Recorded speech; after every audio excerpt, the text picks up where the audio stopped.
My parents ordered me to sign my estate over to my sister. When I said no, they yelled, "Sign the deed now," and blocked the door. But then the police entered and announced, "My name is Clara.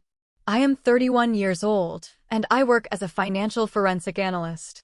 If you do not know what that means, it basically means I track down hidden money. I look for lies hidden inside spreadsheets, I expose frauds, and I find the truth that people try very hard to bury.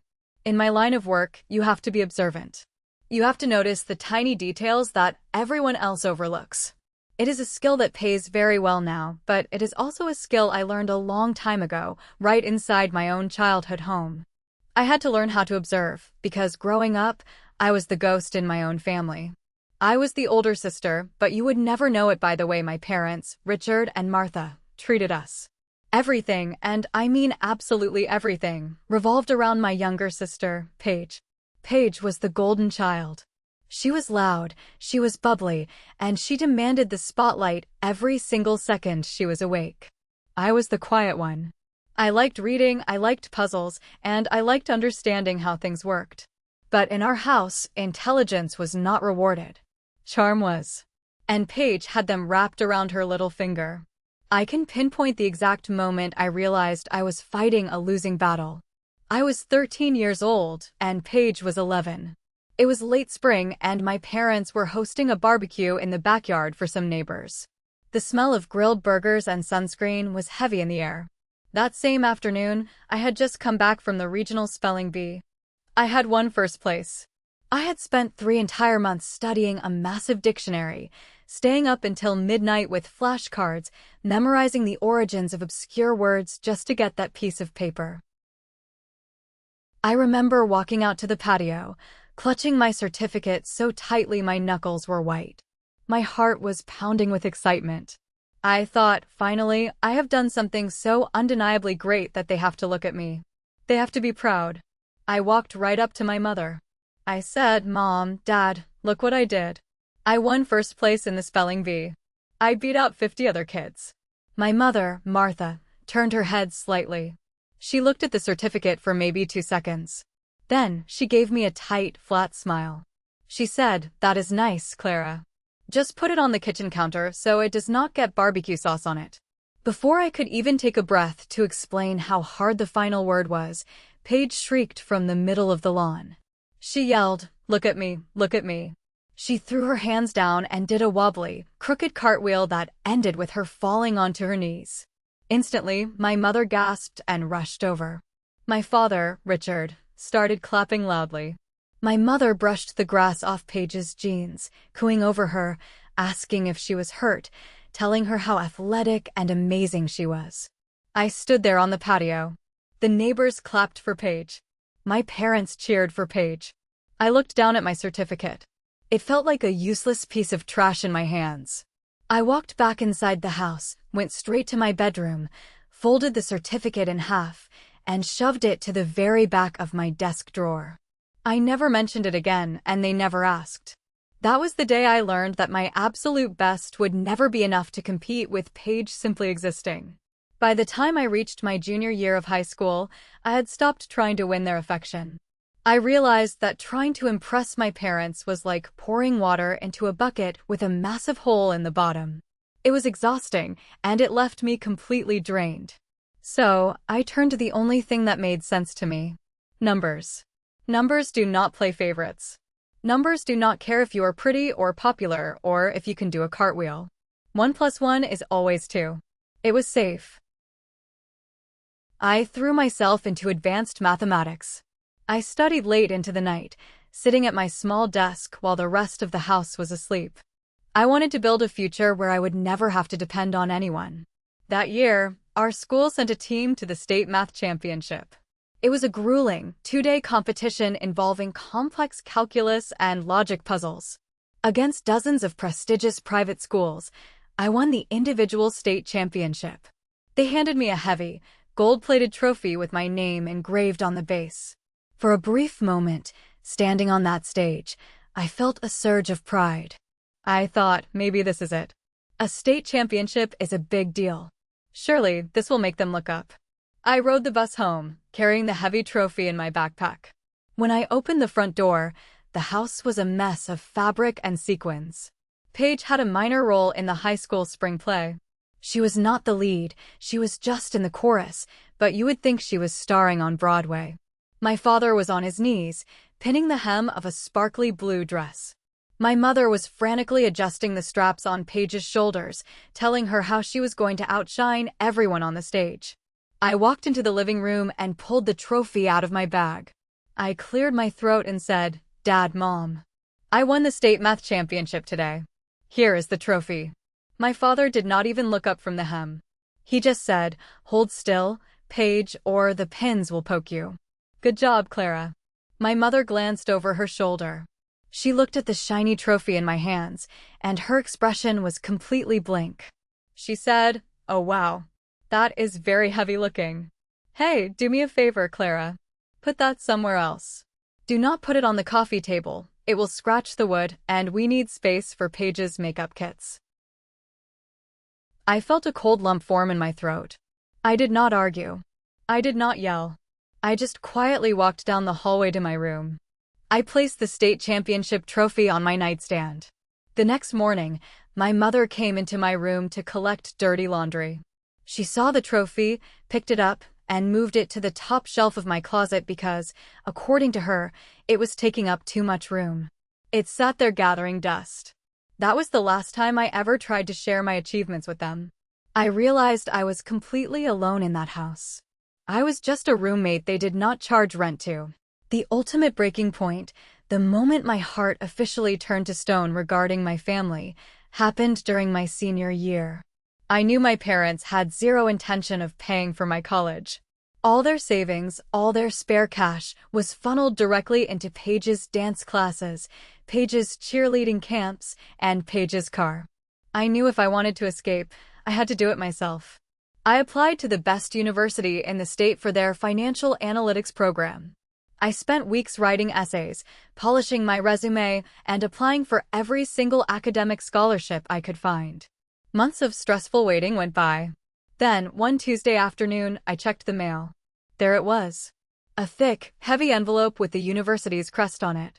I stood in the driveway, my hands shaking so badly I could barely tear the paper open. I unfolded the letter. "Congratulations. You have been accepted." And then, the second paragraph.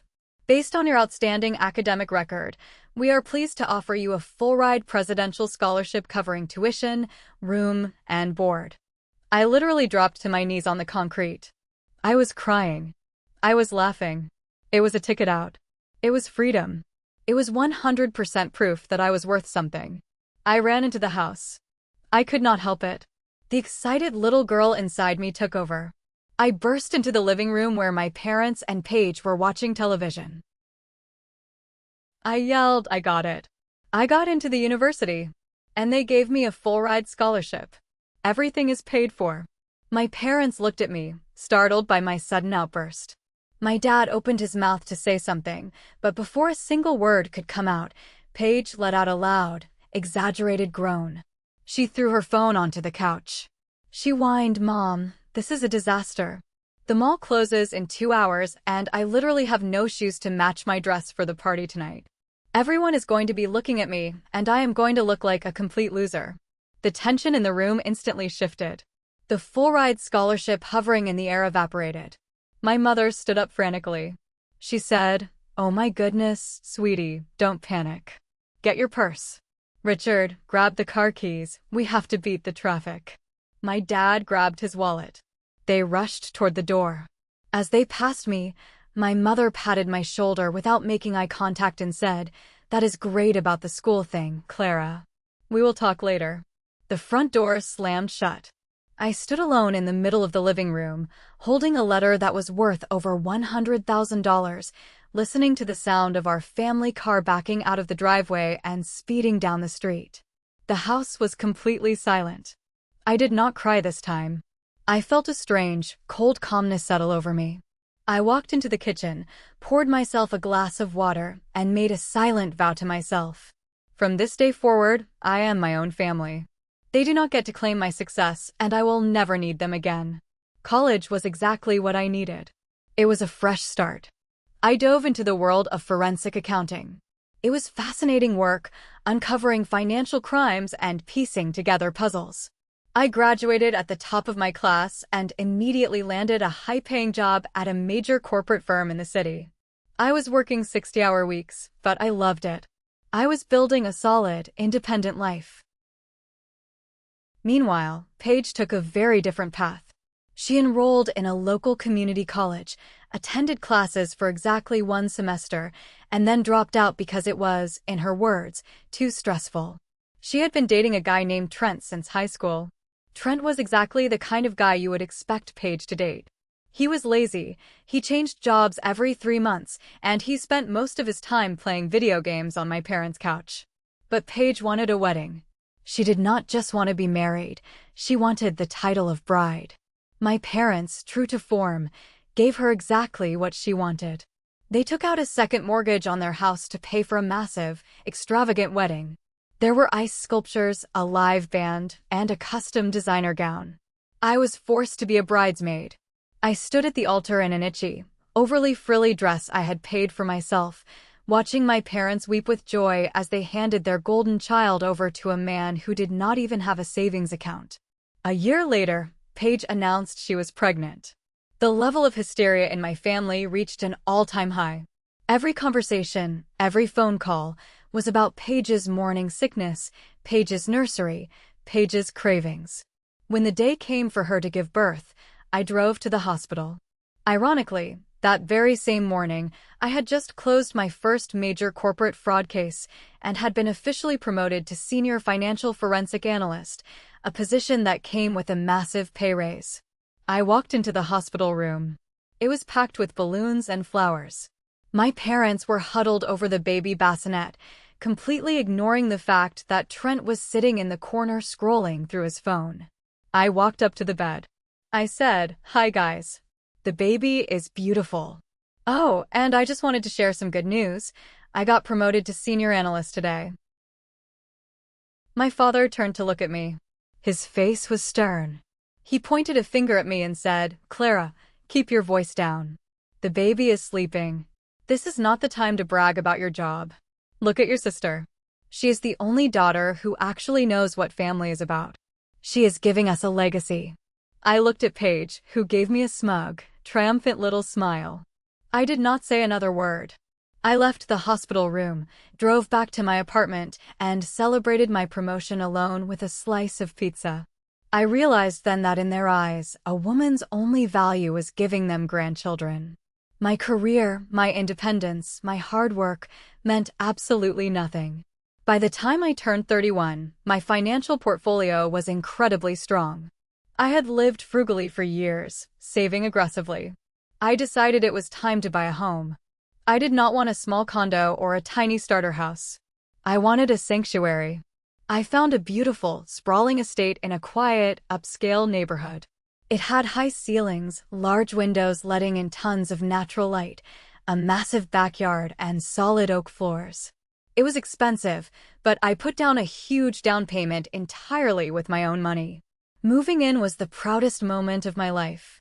I did not hire interior decorators. I spent my weekends sanding down the old hardwood floors myself. I painted the walls a calming sage green. I set up a state-of-the-art home office where I could analyze financial reports in total peace. This house was not just a building, it was the physical manifestation of my blood, my sweat, and my tears. It was my fortress. About a month after getting the place exactly how I wanted it, I made the mistake of hosting a housewarming dinner. I felt obligated to invite my parents and Paige's family. They arrived on a Saturday afternoon. From the moment they stepped through the heavy oak front door, the atmosphere turned toxic. Paige walked through my spacious living room, her eyes darting everywhere, taking in the expensive furniture and the modern kitchen. Her face twisted into a mask of pure jealousy. She had a toddler on her hip and another baby in a stroller, and she was currently living in a cramped 2-bedroom apartment because Trent still could not hold down a steady job. "Wow," Paige said, dragging her hand along the granite countertop. "This is ridiculous, Clara. Why do you need 4 bedrooms? You are just one person. It is honestly just a huge waste of space." My mother, Martha, walked into the kitchen, holding a glass of wine I had poured for her. She looked around, shaking her head. She sighed deeply, making sure her voice was loud enough for everyone to hear. She said, "It really is a tragedy. A beautiful family home like this, being hoarded by someone who lives completely alone. Think of how much the children would love that big backyard. I just wish Paige had this kind of space. It is not fair that the people who actually need it cannot have it." I stood by the sink, gripping the edge of the counter. I looked my mother dead in the eye and said, "I am not hoarding anything, Mom. I worked 80-hour weeks for a decade to afford this. I earned it." My father scoffed from the hallway. He said, "Calm down, Clara. No one is attacking you. Your mother is just pointing out the obvious. You have always been a bit selfish, keeping everything to yourself." They ate my food, drank my wine, and spent the entire evening making passive-aggressive comments about how my house was too quiet, too empty, and too big for an old maid.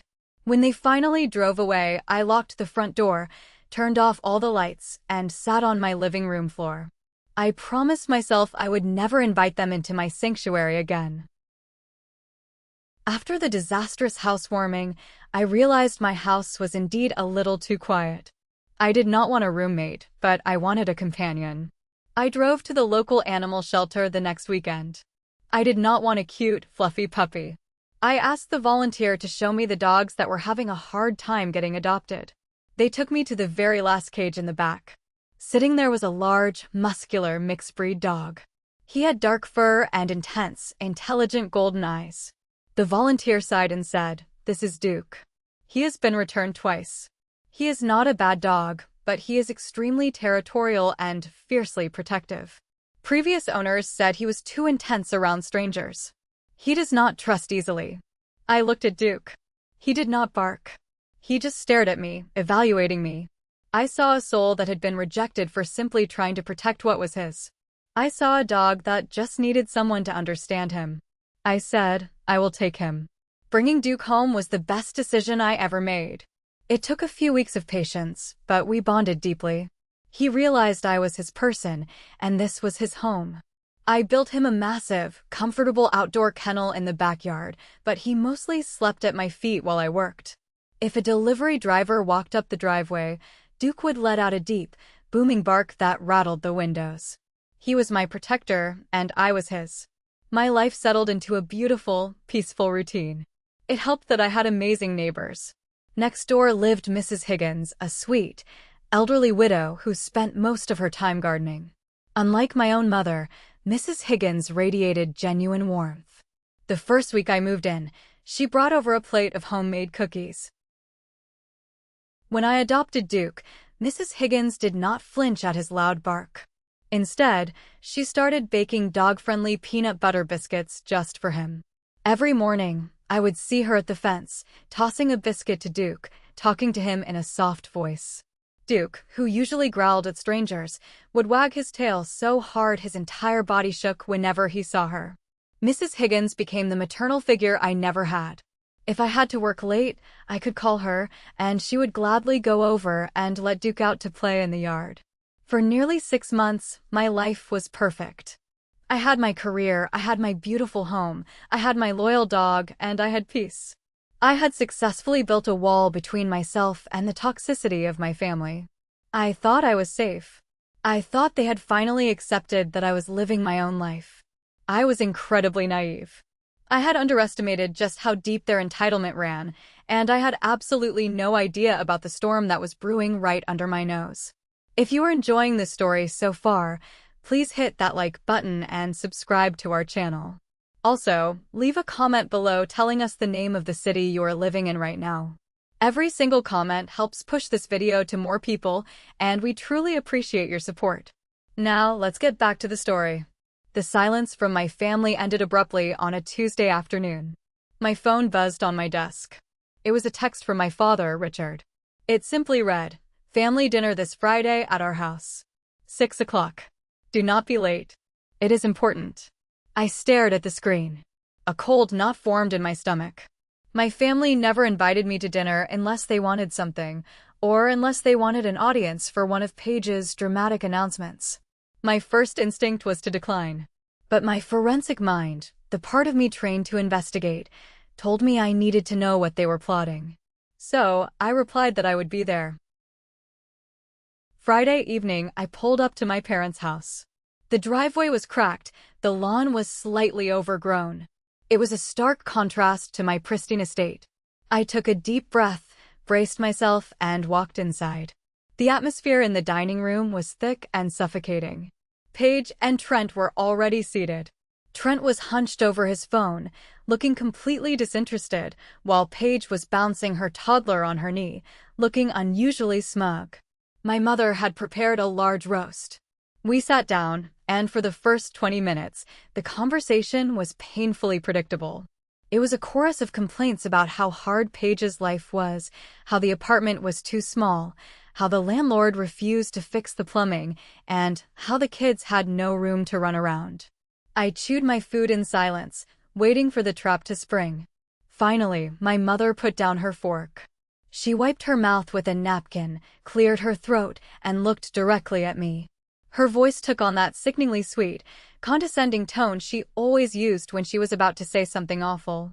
She said, "Clara, dear, we have been having a lot of long talks lately. About the future. About family. You know we love you very much, but we are all very concerned about you living all alone in that massive house. It just is not right. It is not healthy." I narrowed my eyes. I said, "I am perfectly healthy, Mom. I like my house." My father leaned forward, placing his elbows on the table. He said, "Let us cut to the chase, Clara.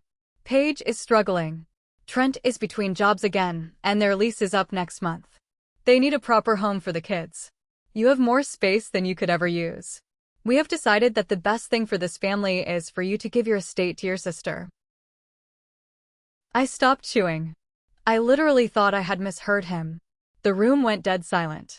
I looked from my father, to my mother, to Paige, who was smiling as if she had just won the lottery. I said, "Excuse me? Give her my house? Are you asking me to let them move in with me?" Because the answer is absolutely no. My mother sighed, rolling her eyes. "No, Clara, do not be dramatic. We are not asking you to live with them. That would be too crowded. We are saying you need to sign the deed of the house over to Paige. You can easily afford to rent a nice little apartment downtown closer to your office. It makes perfect logistical sense." A wave of pure, white-hot anger washed over me. I laughed. It was a harsh, bitter sound. I said, "You are completely out of your minds. I paid for that house with my own money. Every single penny. I am not giving it to anyone, especially not to a grown woman who refuses to work and a husband who plays video games all day." Trent slammed his fist on the table. "Hey, watch your mouth," he yelled. My father's face turned purple with rage. He pointed a trembling finger at me. He shouted, "How dare you speak to us like that? Family sacrifices for family. You are a selfish, barren woman hoarding a home you do not deserve. Sign the deed now, Clara. Sign it, or you are no daughter of mine." I stood up slowly. I picked up my purse. I looked at the four of them, feeling nothing but absolute disgust. I said calmly, "I stopped being your daughter a long time ago. Do not ever contact me again." I turned my back and walked out the front door, leaving their screams echoing behind me. If I thought walking out of that dinner was the end of it, I was severely mistaken. It was only the opening shot in a psychological war. My parents, realizing that demanding the house to my face did not work, decided to use the one weapon they thought I still feared: public humiliation. By Sunday morning, my phone was exploding. The smear campaign was in full effect. My mother had evidently spent the entire weekend calling every single aunt, uncle, and cousin we had across the country. She spun a tragic, tear-jerking narrative. According to her, poor Paige was on the verge of being homeless with 2 starving toddlers, and I, the wealthy, heartless corporate monster, had laughed in their faces and hoarded my empty mansion like a cartoon villain. The text messages poured in. I got a message from my Aunt Susan, a woman I had not spoken to in 5 years. It read, "Clara, I am disgusted by your behavior. How can you sleep at night in a giant bed while your nieces suffer? You are a cold, bitter spinster." Then came a voicemail from my cousin Gary. He said, "Hey, Clara. Heard you lost your damn mind. Why don't you just move to a remote island and live as a hermit? You are already an outcast anyway. Give your sister the house, you greedy freak." For the first few days, the emotional toll was heavy. It hurts to know that your own blood relatives are so quick to believe the worst about you without even asking for your side of the story. I felt a deep, suffocating sense of alienation. I was being painted as a monster, and I was entirely alone. But then, my professional instincts kicked in. I am a forensic analyst. I do not deal in emotions. I deal in evidence. When someone tries to intimidate me, I do not cower. I document. I created a secure folder on an encrypted cloud server. I took screenshots of every single nasty text message. I saved and transcribed every hostile voicemail. I categorized them by date, time, and sender. I treated my family's harassment exactly like a corporate fraud investigation. I did not reply to a single message. I blocked their numbers one by one, letting them scream into the void. The more they raged, the more resolved I became. My house was mine. They could call me every name in the book, they could turn the entire extended family against me, but they could not legally touch my property. Or so I thought. I assumed their attacks would remain verbal. I assumed they respected the basic laws of society. I was about to find out exactly how delusional my parents really were. 3 weeks after the disastrous ambush dinner, the weather turned cold and rainy. I came down with a severe case of the flu. I was running a high fever, my throat felt like sandpaper, and my body ached. I called into work, took some heavy medication, and spent the entire Wednesday bundled up in blankets on the couch. Because I was too sick to go anywhere, my car was parked inside the closed garage. From the outside, the house looked completely dark and empty. Anyone driving by would assume I was at my downtown office. Around 2 o'clock in the afternoon, I was drifting in and out of sleep when Duke suddenly stood up. The fur on his back stood straight up, and a low, menacing growl rumbled deep in his chest. He marched toward the front door. I sat up, my head spinning. Then I heard it. A metallic scratching sound. Someone was trying to mess with the deadbolt. Panic spiked in my chest. I thought I was being robbed. I quietly stood up, told Duke to stay, and tiptoed to the door. My legs were shaking from the fever. I leaned in and pressed my eye to the peephole. I nearly gasped out loud. Standing on my front porch, completely soaked by the rain, were Richard, Martha, Paige, and Trent. Trent was kneeling by the doorknob, holding a metal hairpin and a flathead screwdriver, aggressively trying to force the lock open. My parents were standing on the lawn, looking up and down the street to keep watch. And parked right in my driveway, next to my flower beds, was a rented moving van packed to the ceiling with boxes, cheap furniture, and suitcases. They had actually planned to break in. Their logic was insanely twisted but clear. If they could just get inside while I was at work, unpack their bags, and establish residency, I would be too scared of family drama to call the police to kick them out. They thought they could just ambush me and squat in my own home. The fear evaporated, replaced by a surge of pure, adrenaline-fueled rage. I did not care that I had a fever. I grabbed the heavy brass handle, undid the deadbolt with a loud click, and violently yanked the door open. Trent stumbled forward, dropping his screwdriver onto the welcome mat with a clatter. Paige let out a sharp shriek, jumping backward. My parents froze on the lawn, their eyes wide with absolute shock. They looked like deer caught in headlights. "What the hell do you think you are doing?" I demanded. My voice was hoarse from the flu, but it cut through the rain like a knife. For a few seconds, no one spoke. They were caught completely red-handed. Then my father, Richard, tried to regain his composure. He puffed out his chest and tried to use his commanding dad voice. He said, "Clara, we thought you were at work. We are just moving Paige in. It is for the best. Do not make a scene. You are breaking and entering." I yelled, stepping out onto the porch. "You are trying to break into my house." My mother stepped forward, holding her hands up as if trying to calm a wild animal. "Now, Clara, be reasonable," she said. "We are family. We knew you would never call the cops on your own flesh and blood once we got settled. Let us just get these boxes inside out of the rain." I looked at the moving van, then back at them. I pulled my cell phone out of my pocket and held it up right in their faces. I dialed 911 on the keypad, leaving my thumb hovering right over the green call button. I said, my voice dangerously low and steady, "You have exactly 60 seconds to get off my property. If I see that van or any of your faces in 1 minute, I press call. I will have you all arrested for attempted burglary. I do not care who you are. Get out. Now." They stared at me. They saw the absolute fire in my eyes. They finally realized I was not the quiet, submissive 13-year-old girl anymore. Paige grabbed Trent's arm, terrified. Without saying another word, they scrambled back to their cars. Trent threw the van into reverse, peeling out of my driveway so fast he drove over my rose bushes. I watched them drive away, standing in the cold rain until they were out of sight. I went back inside, locked the door, and slid down to the floor, shaking uncontrollably. That very same evening, still burning with a fever, I got on my laptop.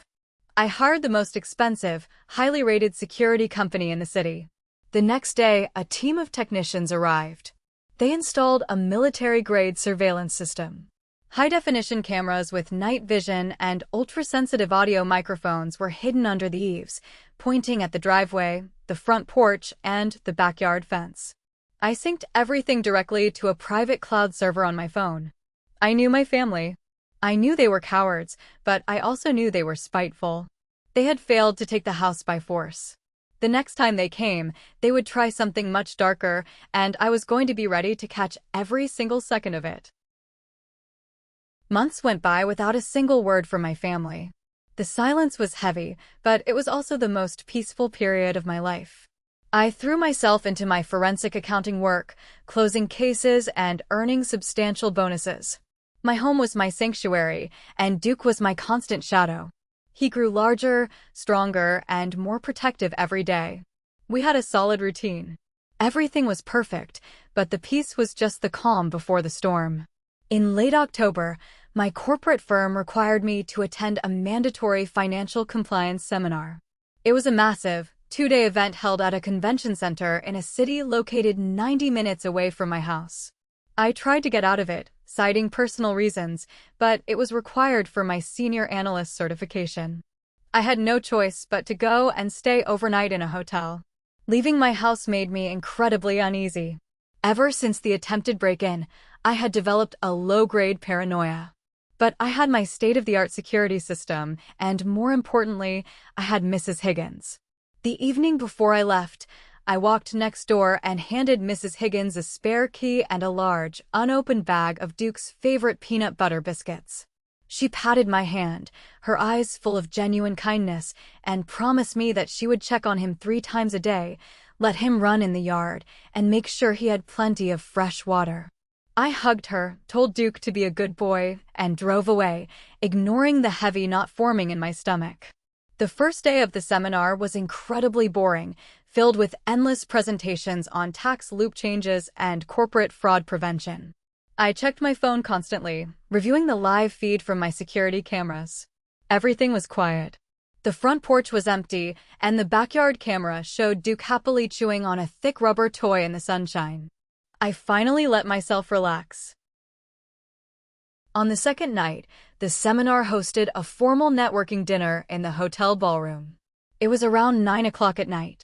I was sitting at a round table, picking at a piece of dry chicken and listening to a colleague talk about offshore accounts, when my phone suddenly vibrated aggressively in my purse. I pulled it out. The caller ID flashed Mrs. Higgins's name. My heart skipped a beat. She knew I was at a work event, and she was not the type of person to call late at night unless it was an absolute emergency. I excused myself from the table, practically running out into the quiet, carpeted hallway of the hotel to answer the call. I swiped the screen. "Hello? Mrs. Higgins?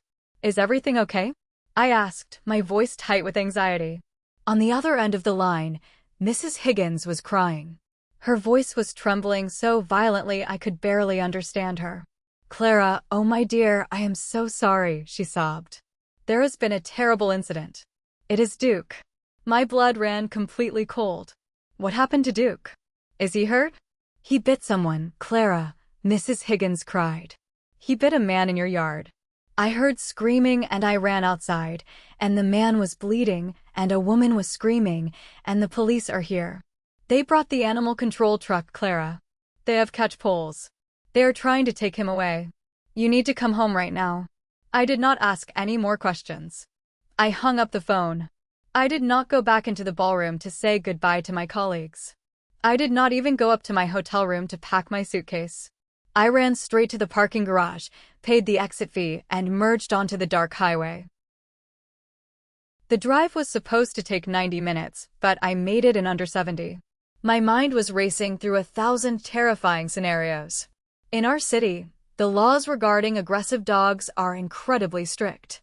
If a large breed dog attacks a stranger unprovoked, the city has the authority to confiscate the animal, hold it in quarantine, and eventually euthanize it for public safety. Duke was not just a pet, he was my family. He was the only living creature that loved me unconditionally. The thought of him being dragged away, confused and terrified, made me feel physically sick. I gripped the steering wheel so hard my hands cramped, praying that I would not be too late. I turned onto my street, and my worst nightmare became a reality. The quiet, dark neighborhood was lit up by the flashing red and blue lights of 2 police cruisers parked directly in front of my house. An ambulance was idling by the curb. Neighbors were standing on their porches, whispering and pointing.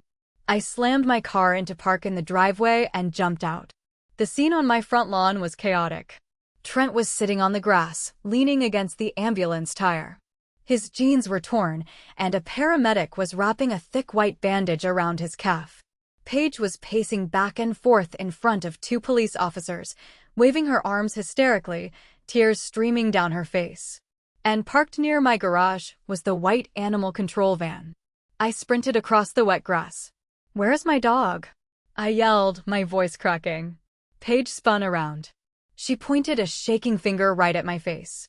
"There she is." She screamed at the police officers. "That is the owner. That is the psycho who let her wild, murderous beast attack my husband. He could have been killed." One of the officers stepped forward, holding up a notepad. "Ma'am, are you Clara? Is this your residence?" "Yes, I am Clara," I said, trying to catch my breath. "What happened? Where is Duke?" The officer pointed his pen toward the white van. "We had to secure the animal. We received a frantic 911 call about a vicious dog attack. According to your sister and brother-in-law, they came by to check on your house because they knew you were out of town. They said they walked up to the fence, and the dog jumped up, grabbed the man's leg through the slats, and violently mauled him." I looked at Trent. He was groaning loudly, playing the victim perfectly. "That is a lie," I said, my voice shaking with anger. "Duke is in a secure enclosure. He does not attack unprovoked. They were trespassing." Paige let out a loud, dramatic sob. "Trespassing? We are your family. We came to make sure your property was safe, and your monster tried to rip Trent's leg off. I am pressing full charges. I am suing you for medical bills, and I am making sure that dog is put down." Before I could argue further, I felt a hand grab my arm. It was my mother, Martha. I had not even realized she and my father had arrived. She pulled me hard into the dark shadows near the side of the garage, away from the police and the ambulance. Martha looked around to make sure no one was listening. Her face was entirely calm, completely devoid of the panic Paige was displaying. She leaned in close to my ear. Her voice was soft, cold, and dripping with manipulation. She whispered, "This is a terrible tragedy, Clara. Just terrible. Trent's leg is ruined. Paige is traumatized. You know what happens to dogs that bite people? They get a lethal injection. It is the law." I glared at her, tears of frustration burning my eyes. "What do you want, Mom?" Martha smiled a thin, cruel smile. "Family helps family, Clara. Trent is a forgiving man. If you invite us over tomorrow morning, and if you sign the deed of this house over to Paige, Trent will tell the police he provoked the dog by accident. He will drop the civil lawsuit. He will refuse to press criminal charges. Your dog gets a simple quarantine and comes home. You keep your dog, Paige gets the house she desperately needs, and we can all move on." She was extorting me. Right in my own driveway, While my dog was locked in a metal cage in the back of a city van, my own mother was blackmailing me for my real estate. But if you refuse to sign the paperwork, Martha continued, her voice hardening, Trent will testify that the dog is a lethal threat. We will sue you for every penny you have in your bank accounts. You will lose the house to legal fees anyway, and your precious dog will be dead by Friday. Think about it, sweetie. She patted my cheek, turned around, and walked back to comfort Trent. I stood in the dark, completely paralyzed. I watched as the officer closed the back doors of the animal control van. I could hear Duke whimpering inside, terrified and alone. The van pulled away, the red tail lights disappearing down the street. They had beaten me. They had found the one thing I loved more than my home, and they were holding a gun to its head. By midnight, the police had left, the ambulance had driven away with Trent, and my parents had taken Paige home. I was left entirely alone in my massive, silent house. The absence of Duke's heavy footsteps on the hardwood floors was deafening. I locked the front door, slid down against the wood, and finally broke down. I sobbed until my chest physically ached. I felt entirely defeated. My family had engineered a situation where I had to choose between my hard-earned sanctuary and the life of my innocent dog. I sat on the floor for nearly an hour, staring blankly at the wall. I mentally prepared myself to call a real estate lawyer in the morning. I was going to give up. I was going to sign the deed, pack my clothes, and walk away just to save Duke's life. But then, as the tears dried on my face, the emotional part of my brain shut down, and the forensic analyst took over. The part of me that spent 10 years hunting down corporate liars, the part of me that refused to accept a spreadsheet at face value, slowly woke up. Wait a minute, I thought. The security cameras. In the absolute chaos of the police lights, the yelling, and the extortion, I had completely forgotten about the military-grade surveillance system I had installed after their first break-in attempt. The cameras were incredibly discreet, tucked under the roof gutters and painted to match the exterior trim. My parents did not know they existed. I scrambled up from the floor and sprinted into my home office. I booted up my laptop, my fingers flying across the keyboard. I logged into the encrypted cloud server hosting my security footage. The interface loaded, showing a timeline of the past 24 hours. I dragged the cursor to 8:45 p.m., right around the time Mrs. Higgins said she heard the screaming. I clicked on the camera labeled Backyard Perimeter. The video quality was crystal clear, utilizing high-definition infrared night vision. I put on my noise-canceling headphones and pressed play. On the screen, the side gate of my property slowly creaked open. Two figures sneaked into the frame. It was Paige and Trent. They were not walking up to the front door to check on the house. They were purposefully creeping along the dark side of the fence toward Duke's kennel. Duke immediately ran to the fence line. He did not bark right away. He stood his ground, letting out a deep, warning growl. Then, the ultra-sensitive audio microphone hidden in the eaves picked up their voices perfectly. It was not muffled. It was as clear as if they were standing right next to me. Paige grabbed Trent's arm and pointed at the dog. She whispered sharply, "Do it now. Kick him hard, Trent. When he bites you, we call the cops. We sue her for the house, or the dog dies.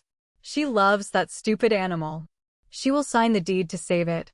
Trent hesitated for a second, looking at Duke's teeth. Then, Trent stepped back, raised his heavy work boot, and violently kicked the wooden fence panel right where Duke was standing. The wood splintered. Trent kicked again, this time shoving his foot through the gap, intentionally striking Duke in the chest. Caught completely off guard and defending his territory from a physical attack, Duke reacted instinctively. He snapped his jaws, catching the fabric of Trent's jeans and grazing his calf. Trent instantly threw himself backward onto the grass. He did not just fall, he threw himself down like a dramatic actor. He began screaming at the top of his lungs, clutching his leg. Paige immediately pulled out her phone and dialed 911, crying hysterically on cue. The trap was sprung. I sat in my office chair, staring at the paused frame of Trent kicking my dog. All the sadness, all the despair, evaporated in an instant. It was replaced by a cold, calculating, and absolute fury. They had committed animal cruelty. They had filed a false police report, and they had openly conspired to commit felony extortion. And I had it all in 4K resolution with crystal clear audio. I did not cry anymore. I methodically downloaded the video file. I saved a copy to my laptop's hard drive. I uploaded a copy to my secure corporate server. I put a third copy onto a portable USB flash drive. I spent the rest of the night printing out still frames of Trent's foot striking the dog and transcribing their exact dialogue into a document. I was no longer a victim. I was the executioner, and I was going to burn their entire world to the ground. At 8 o'clock the next morning, I picked up my phone and called my father. I forced my voice to sound shaky, weak, and defeated.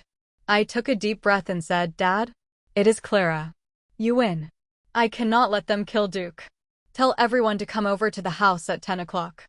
I have the property deed printed out. I will sign it over to Paige." My father let out a heavy sigh of relief, trying to sound like a benevolent patriarch. He said, "You are making the right choice, Clara. This is what family does. We forgive and we share. We will be right there." I hung up the phone. I then made a second phone call, this time to the local police precinct. I asked to speak to the exact officers who had responded to the dog bite incident the night before. I told them I had newly discovered video evidence regarding the attack and that the individuals involved were coming to my house at 10 o'clock. The police agreed to arrive at 10:15. At exactly 10 o'clock, the doorbell rang. I opened the door. Richard, Martha, Paige, and Trent stood on my porch.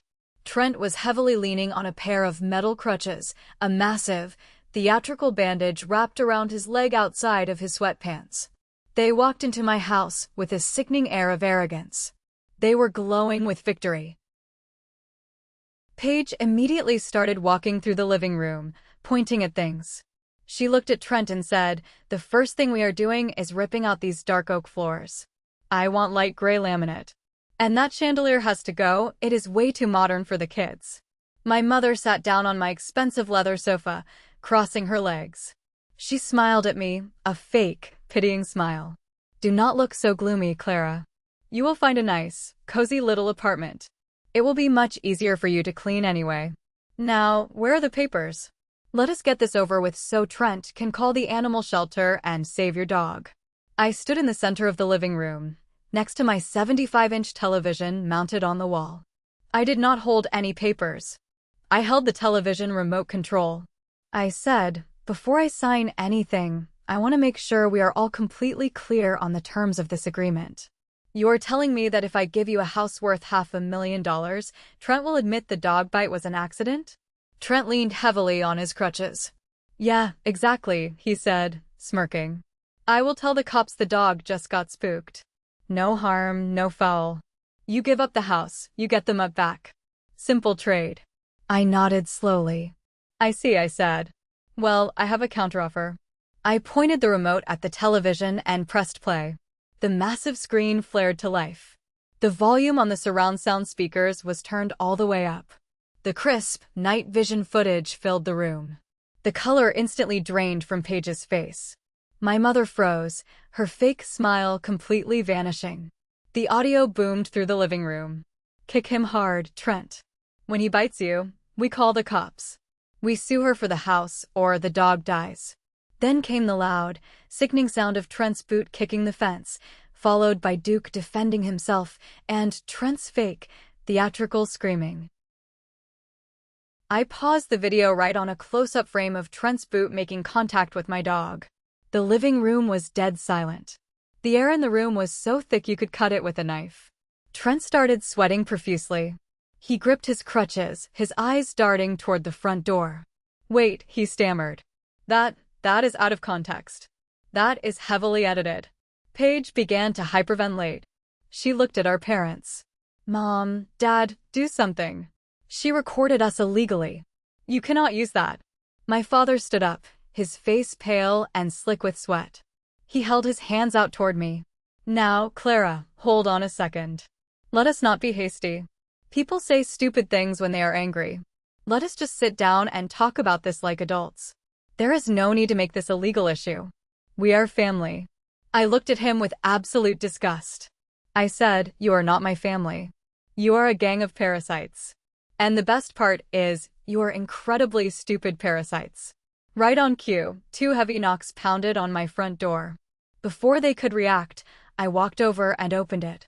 The 2 police officers from the night before stepped into the entryway. They looked at the frozen, terrified faces of my family, and then they looked at the paused video on the massive television screen. "Officers," I said calmly, handing them the USB flash drive. "Here is the unedited video and audio footage of Trent and Paige conspiring to commit extortion, staging an animal attack, and committing animal cruelty. I would like to press maximum charges." Total chaos erupted. Paige dropped to her knees, screaming and sobbing, begging our mother to fix it. Trent tried to run out the back door, entirely forgetting that he was supposed to have a crippling leg injury, dropping his crutches and sprinting toward the kitchen.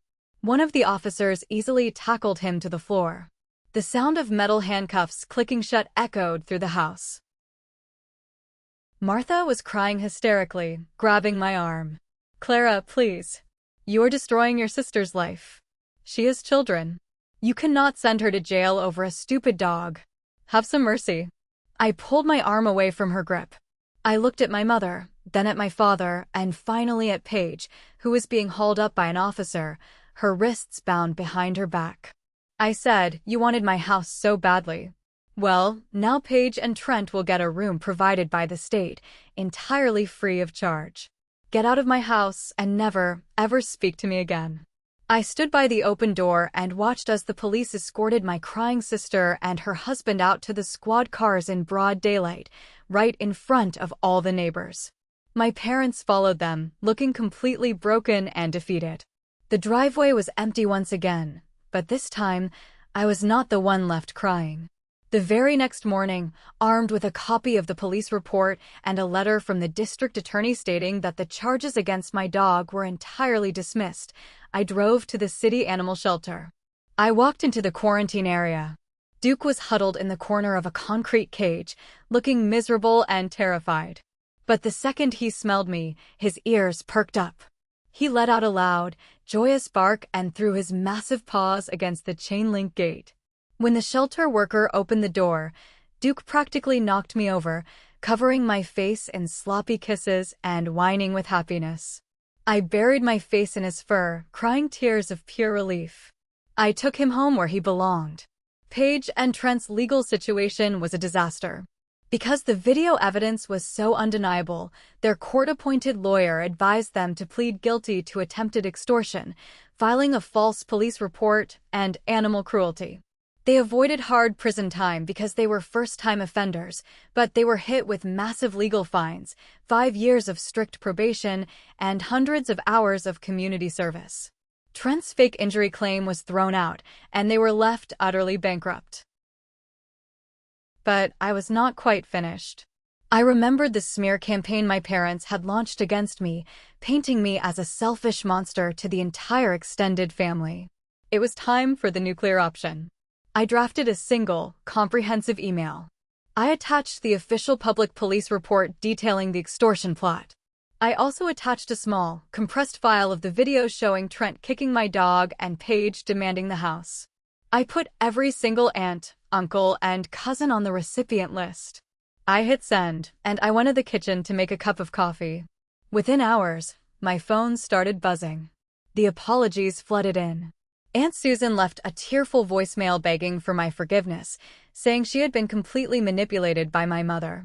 Cousin Gary sent a long text apologizing for calling me an outcast. I read the messages, felt a brief moment of vindication, and then deleted them. I did not reply to a single one. The fallout for my parents was absolute. The extended family was so disgusted by the extortion plot and the animal abuse that they completely ostracized Richard and Martha. They were uninvited from Thanksgiving dinners, weddings, and family reunions. They had sacrificed their reputation, their family ties, and their dignity, all to pamper a golden child who was now a convicted felon. As for me, my life moved forward beautifully. Without the constant, looming anxiety of my family's toxic presence, I felt lighter than I had in decades. I received another promotion at work, and my sanctuary was finally safe. Months later, on a crisp autumn Saturday, I was walking Duke in the large dog park near my neighborhood. Duke was happily chasing a tennis ball when a golden retriever ran up to him, tail wagging. The retriever's owner jogged over, apologizing with a bright smile. His name was Julian. He was a software developer who had recently moved to the city. We started talking while our dogs played. He was kind, intelligent, and funny. We discovered we both loved forensic documentaries and quiet evenings at home. More importantly, when the topic of family eventually came up a few weeks into dating, Julian completely understood my boundaries. He had his own history of toxic relatives and understood that sometimes blood does not mean loyalty. We started spending our weekends together, cooking dinners in my large kitchen while Duke and the golden retriever slept by the fireplace. For the first time in my life, I realized I did not have to earn love by winning a spelling bee or giving up my house. True family is not something you are born into and forced to endure. True family is the peace you choose to build for yourself. Looking back at the empty chairs at my dinner table, I sometimes wonder if there was another way. But then I look at Duke, sleeping peacefully by the fireplace, and the deed to the home I built with my own hands. Am I wrong for walking away and never looking back? Should I ever consider accepting their apologies if they truly change, or is some family just better left behind? Thank you for watching. If you haven't subscribed yet, please hit that subscribe button to join our family and share your thoughts in the comments below.